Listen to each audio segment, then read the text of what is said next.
नमस्कार दोस्तों, मैं दिव्यांश आप सभी का स्वागत करता हूं आपके अपने चैनल दिव्यांश पाठशाला में। उम्मीद करता हूं कि आप सभी लोग कुशल होंगे।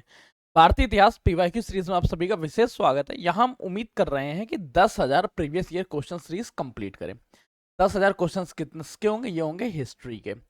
आज हमारी इसमें 14th क्लास है, तो चलिए 14वीं क्लास को स्टार्ट करते हैं और सेशन स्टार्ट करते हैं। हमारा पहला क्वेश्चन क्या है? पहला क्वेश्चन पूछ रहा है काकोरी ट्रेन कांड के नायक कौन थे? जो काकोरी ट्रेन कांड हुआ था, ये कब हुआ था? ट्रेन इसके नायक कौन थे? चार ऑप्शंस आपको दिए गए हैं। चारों में से देखिएगा, ए रामप्रसाद बिस्मिल, दी बी दिया बरकतुल्ला, सी दिया गया भगत सिंह और इनमें से कोई नहीं।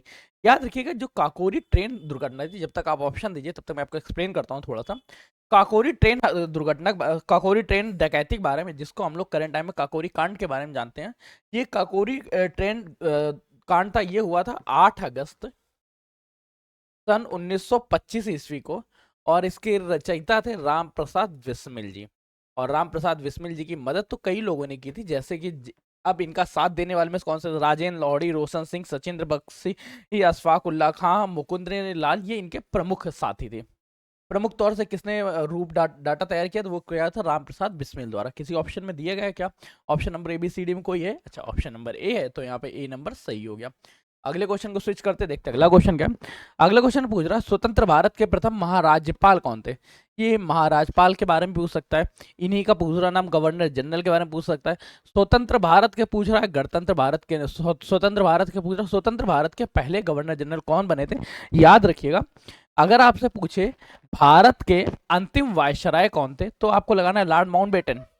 पर इसके बाद वायसराय का पद समाप्त करके स्वतंत्र भारत को आजाद कर दिया। भारत की आजादी के समय भारत के पहले भारतीय गवर्नर जनरल बने थे, वो थे डॉक्टर राजेंद्र प्रसाद। ठीक है, परंतु स्वतंत्र भारत के पहले पूछ रहा, स्वतंत्र भारत के पहले गवर्नर जनरल कौन से थे? Lord Mountbatten. ये अंग्रेज थे। अगर आपसे यहाँ क्वेश्चन पूछ ले स्वतंत्र भारत के पहले भारतीय गवर्नर जनरल कौन से थे, तब आप लोग अगला नाम लगाना। ऑप्शन नंबर यहाँ क्या? इसका ऑप्शन नंबर सी सही हो गया। अगले क्वेश्चन को स्विच करते देखते क्या है। वर्ष 1919 में जालियांवाला बाग हत्याकांड कहाँ हुआ था? जालियांवाला बाग हत्याकांड कहाँ था? पंजाब के अमृतसर में। पंजाब अमृतसर में। ऑप्शन नंबर क्या लिखा है कि किसी ऑप्शन में दिया है? Option number A B C D देखिए, ध्यान से लगाइए। ऑप्शन नंबर ए इसका सही हो गया। अच्छा, जालियांवाला बाग हत्याकांड कहाँ हुआ था? इसके मुख्य कौन थे? लॉर्ड चैम्सफोर्ड ने किया था, सन 1919 की है। ठीक है, अगले क्वेश्चन में स्विच करिए, देखते हैं अगला क्वेश्चन क्या। अगला क्वेश्चन पूछ रहा है नमक सत्याग्रह किस वर्ष प्रारंभ हुआ था? अच्छा, नमक सत्याग्रह प्रारंभ, चार ऑप्शन दिए गए। ऑप्शन नंबर ए है 1930, बी है 1932, सी है 1928, डी है 1944। नमक सत्याग्रह था क्या, पहले उसको देखिए। नमक सत्याग्रह हुआ क्या क्या है? महात्मा गांधी जी ने नमक कर को हटाने के लिए गुजरात में अपने आश्रम से चल के नमक कानून को, नमक को हाथ में लेके ये नमक कानून को तोड़ा। और ये प्रारंभ कब होता है? ये प्रारंभ होता है सन 1930 में। नमक सत्याग्रह कब प्रारंभ हुआ? सन 1930 में प्रारंभ हुआ। ऑप्शन नंबर इसका ए सही हुआ।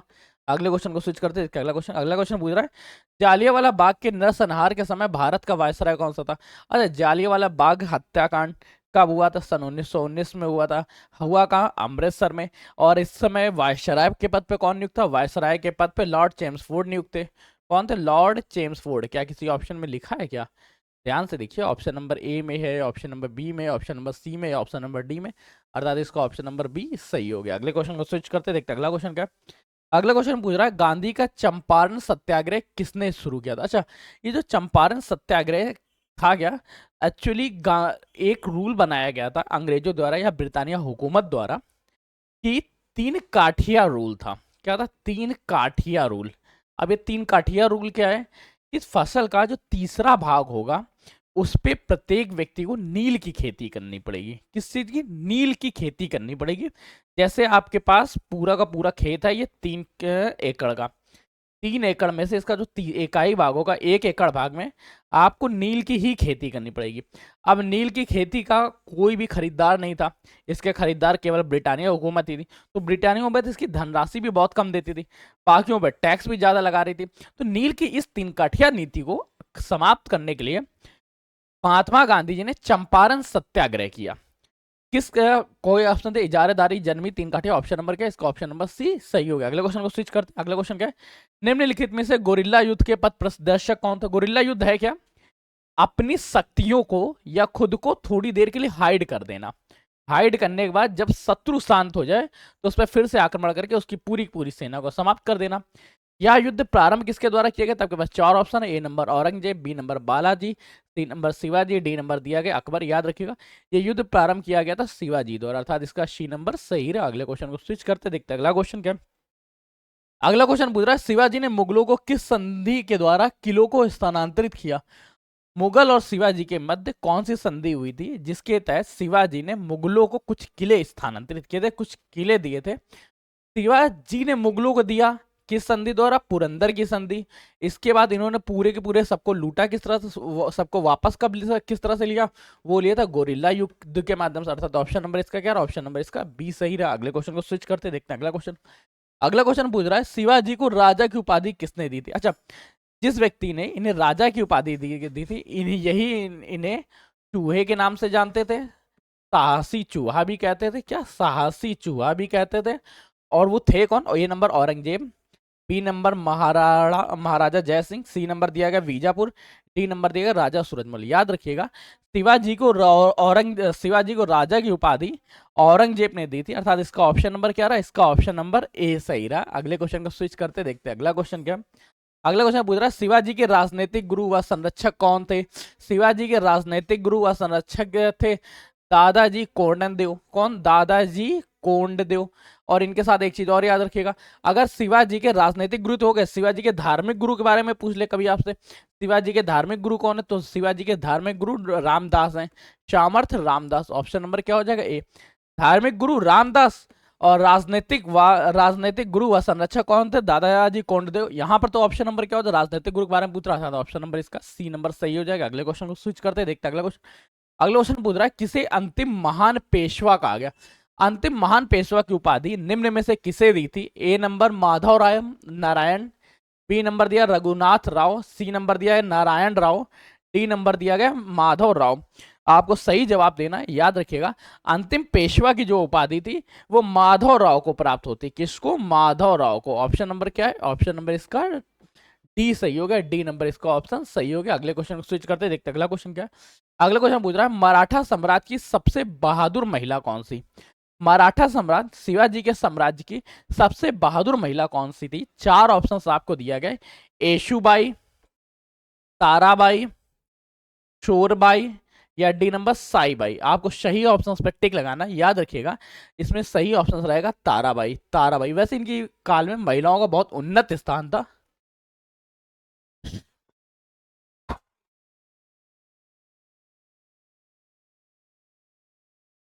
सॉरी दोस्तों, अगले क्वेश्चन को स्विच करते हैं देखते हैं अगला क्वेश्चन क्या। अगला क्वेश्चन पूछ रहा है भारत तक समुद्री मार्ग की खोज किसने की थी?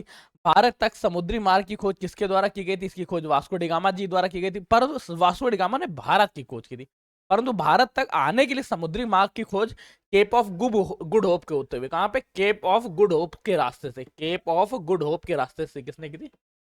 गुड होप के रास्ते किसने की थी? वो थी पुर्तगाली। पुर्तगाली सबसे पहले भारत आए थे पुर्तगालियों द्वारा। यहाँ पे ऑप्शन नंबर क्या हो जाएगा? बी।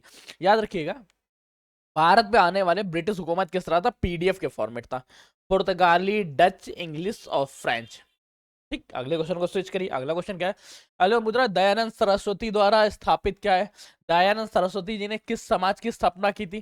क्या दयानंद सरस्वती ने ब्रह्म समाज की स्थापना की थी? क्या इनके द्वारा बहुजन समाज की स्थापना की गई? क्या इनके द्वारा प्रार्थना समाज की स्थापना की? क्या इनके द्वारा आर्य समाज की स्थापना की गई? सही ऑप्शन टिक लगाना है। दयानंद सरस्वती जी थे, इन्होंने आर्य समाज की स्थापना की थी। किस समाज की? आर्य समाज की स्थापना की थी, अर्थात इसका ऑप्शन नंबर क्या रहा? था इसका ऑप्शन नंबर डी सही हो गया। अगले क्वेश्चन को स्विच करते देखते हैं अगला क्वेश्चन क्या। अगला क्वेश्चन पूछ रहा है किसने महिलाओं के लिए वामा बोधिनी पत्र निकाला था? वामा बोधि पत्र के संपादक कौन है? ईश्वर चंद्र विद्यासागर, देवेंद्र नाथ टैगोर, केशव चंद्र सेन या डी राजा राम मोहन राय। वामा बोधनी पत्रिका के संपादक थे केशव चंद्र सेन। कौन से थे? केशव चंद्र सेन, अर्थात इसका ऑप्शन नंबर क्या रहा? इसका ऑप्शन नंबर सी सही रहा। अगले क्वेश्चन को स्विच करते देखते हैं अगला क्वेश्चन पूछ रहा आपसे राजा राम मोहन राय ने के इंग्लैंड जाने के बाद किसने ब्रह्म समाज की बागडोर अपनाई? जब राजा राम मोहन राय इंग्लैंड चले गए तो उस समय भारत में ब्रह्म समाज की बागडोर किसने संभाली? ब्रह्म समाज के फिर संस्थापक कौन रहे भारत में? ए गोपाल हरि देशमुख, बी नंबर पूछा गया रामचंद्र विद्यापीठ, सी नंबर पूछा गया केशव चंद्र सेन, डी नंबर पूछा गया देवेंद्र नाथ टैगोर। याद रखिएगा जब राजा राम मोहन राय ब्रह्म समाज की बागडोर संभालने वाले इंग्लैंड चले गए, तब भारत की रूपरेखा, भारत में ब्रह्म समाज की रूपरेखा रामचंद्र विद्यावगीश जी ने संभाली, अर्थात इसका ऑप्शन नंबर क्या, ऑप्शन नंबर बी सही हो गया। अगले क्वेश्चन को देखते हैं। अगला क्वेश्चन क्या है? अगला क्वेश्चन पूछ रहा है इनाम भूमि किसे कहा जाता है। इनाम भूमि क्या है? जब राजा किसी भी संपत्ति को अपने प्रशंसकों को दे देता था। कभी कभी ये प्रशंसक विद्वान होते थे, कभी कभी धार्मिक व्यक्ति होते थे। विद्वानों व धार्मिक व्यक्तियों को कोई भूमि इनाम के रूप में दे देना जिसके एवज में कोई भी धनराशि ग्रहण नहीं की जाती थी, उसे इनाम भूमि करते थे। अर्थात इसका ऑप्शन नंबर क्या रहा? ऑप्शन नंबर ए सही रहा। अगले क्वेश्चन को देखते हैं। उत्तरी भारत की प्रथम मुस्लिम महिला शासिका जिसने दिल्ली के राज में प्रथम महिला शासक बनी। दिल्ली के शासक में जब कभी मुस्लिम महिला शासक के बारे में चर्चा करें तो रजिया बेगम थी या रजिया सुल्तान थी। रजिया सुल्तान बनी। रजिया सुल्तान के बारे में एक बहुत अच्छा वक्तव्य है। रजिया सुल्तान महानतम सुल्तानों में से एक हो सकती थी, परंतु अगर ये महिला ना हो के पुरुष होती। केवल इनके अंदर एक कमी थी कि महिला थी, इस वजह से ये इतनी महानतम नहीं बन सकी। अगले क्वेश्चन को स्विच करते देखते हैं। अगला क्वेश्चन क्या है? अगले क्वेश्चन पूछ रहा है दिल्ली के प्रथम सुल्तान कौन थे जिन्होंने दक्षिण भारत को पराजित करने का प्रयास किया। दिल्ली के प्रथम सुल्तान अलाउद्दीन खिलजी द्वारा दक्षिण भारत को परास्त करने का प्रयास किया गया, परंतु इसमें बहुत ज्यादा इन्हें सफलता नहीं मिल सकी। कौन? दिल्ली के प्रथम सुल्तान अलाउद्दीन खिलजी। ऑप्शन नंबर क्या रहा? ऑप्शन नंबर ए इसका सही रहा। अगले क्वेश्चन को देखते हैं। इब्न बतूता कहां से आया? इब्न बतूता के बारे में तो आपको पता ही होगा कि ये मोरक्को के निवासी थे, या ये मध्य एशिया के थे, या सी नंबर पूछ रहा है तुर्की के थे, या डी नंबर फारस के थे। तो याद रखिए इब्न बतूता जो थे, इब्न बतूता मोरक्को के निवासी थे। कहाँ के ये थे? ये मोरक्को के। ऑप्शन नंबर क्या रहा? ऑप्शन नंबर ए इसका सही रहा। नेक्स्ट क्वेश्चन को स्विच करते हैं। संभाजी के बाद मराठा शासन को निम्नलिखित में से किसने सरल व कारगर बनाया था? संभाजी के बाद मराठा शासक को, मराठा साम्राज्य को मुख्य तौर पे किसने संभाला था? राजा राम ने, नानाजी देशमुख द्वारा, गंगाबाई द्वारा, या बालाजी विश्वनाथ द्वारा। याद रखिएगा संभाजी के बाद इसको मुख्य तौर से बालाजी विश्वनाथ जी ने संभाला। किसने? बालाजी विश्वनाथ जी ने संभाला। अर्थात इसका ऑप्शन नंबर क्या रहा? इसका ऑप्शन नंबर डी सही रहा। अगले क्वेश्चन को स्विच करते देखते हैं। अगला क्वेश्चन क्या पूछ रहा? अगला क्वेश्चन पूछना चाहता है शिवाजी के अष्टप्रधान का जो सदस्य विदेशी मामलों की देखभाल कर रहा था। शिवाजी के अष्टप्रधानों में से जो विदेशी या विदेश मंत्री के पद पे रहता था उसको सुमंत नाम से पुकारते थे। उस पद को क्या बोलते थे? सुमंत बोलते थे। ऑप्शन नंबर क्या रहा? इसका ऑप्शन नंबर बी रहा। और इनके जो प्रधानमंत्री को क्या बोलते थे? सचिव। पंडित राय क्या होते? जो धार्मिक गुरु होते थे। ठीक है, अगले क्वेश्चन को स्विच करते हैं। अगला क्वेश्चन क्या है? अगला क्वेश्चन पूछा शिवाजी को पहाड़ी चूहा या साहसी डाकू की उपाधि किसने दी थी? अभी इस क्वेश्चन को हम लोग पढ़ चुके थे। पहाड़ी चूहा व साहसी डाकू की उपाधि औरंगजेब ने दी थी। किसके द्वारा मिली? औरंगजेब द्वारा। अर्थात इसका ऑप्शन नंबर बी सही रहा। अगले क्वेश्चन को स्विच करते हैं। निम्नलिखित यूरोपीय शक्तियों में से किसने शिवाजी को तोपें प्रदान की थी? शिवाजी को तोप प्रदान करने का कार्य ब्रिटिश या ब्रिटानिया हुकूमत द्वारा किया गया, जिनको हम लोग अंग्रेज नाम से जानते हैं। अर्थात ऑप्शन नंबर सी। मराठा राज्य का दूसरा संस्थापक कौन था जिसे कहा जाता है? मराठा साम्राज्य के पतन के बाद या शिवाजी के अंत होने के बाद किसने मराठा साम्राज्य को मुख्य तौर पे संभाला था? बालाजी पेशवा द्वारा मुख्य तौर पे संभाला गया था। इसका ऑप्शन नंबर बी सही रहा। अगले क्वेश्चन चलिए। उम्मीद है आपको सेशन पसंद आया होगा। अगर पसंद आया तो लाइक कर दोस्तों शेयर कर दीजिएगा। चैनल को सब्सक्राइब कर लीजिएगा। तब तक के लिए कीप स्टडी कीप स्माइलिंग। पढ़ते रहिए, मुस्कुराते रहिए। पढ़ाई मुस्कुराहट एक साथ अच्छी लगती है, अकेले में दोनों या दूर हैं। धन्यवाद दोस्तों।